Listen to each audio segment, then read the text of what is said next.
Good morning प्यारे बच्चों। आज हम लोग अनुवर्ती संख्या सीखेंगे।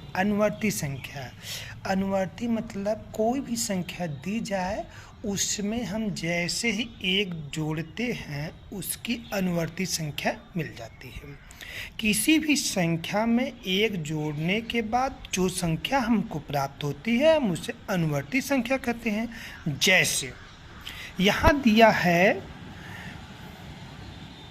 321 में जैसे ही हम एक संख्या जोड़ते हैं तो हमको संख्या प्राप्त होती है 322। ऐसे ही दूसरी संख्या 5030 में जैसे ही एक जोड़ेंगे क्या हो जाएगा 5031 5031। तो किसी भी संख्या में एक जोड़ने पर हमने अनुवर्ती संख्या प्राप्त होती। जैसे दिया है इसमें अगर देखेंगे तो 46,040 जैसे ही 40 में हम एक जोड़ते हैं 41 हो जाते हैं। तो इसको लिखेंगे क्या है 4604।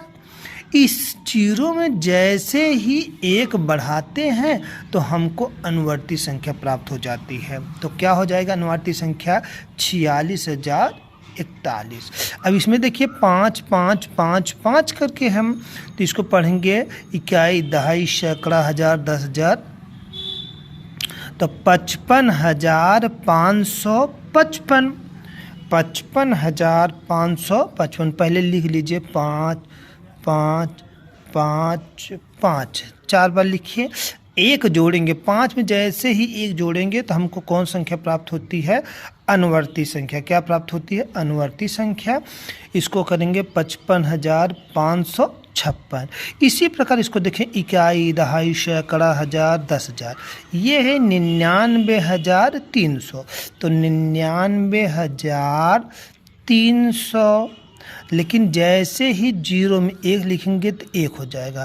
तो 99,301 ये 99,300 की अनुवर्ती संख्या हमको प्राप्त हो गई। एक जोड़ेंगे तो 99,301 होगा। जैसे ही इस संख्या में हम देखते हैं 87,299 इसमें एक जोड़ेंगे तो 9 और 1 10 हाथ से लगा 1 9 1 10 हाथ से लगा 1 2 और 1 3 और 7 और 8। तो हमको 87,299 में जैसे ही एक संख्या लेते हैं जोड़ते हैं तो तुरंत हमको वो संख्या प्राप्त होती है 87,300। इसी प्रकार हम अनुवर्ती संख्या ज्ञात कर लेंगे। अनुवर्ती संख्या उसे कहते हैं कि जो दी गई संख्या में एक जोड़ने से प्राप्त होती है। एक जो संख्या दी रहेगी उससे बड़ी हुई संख्या को हम अनुवर्ती कहते हैं। एक जोड़ने पर जो अधिक कर देंगे जो संख्या प्राप्त होती है उसे हम अनुवर्ती संख्या कहते हैं। इस तरह के कुछ प्रश्न दिए हैं जिसको हमने समझाने का प्रयास किया गया है और जो छूटे हुए हैं जो पैटर्न दिए हैं उसको आप घर पर रिवीजन करके इसको तैयार कर सकते हैं। Thank you for watching this video.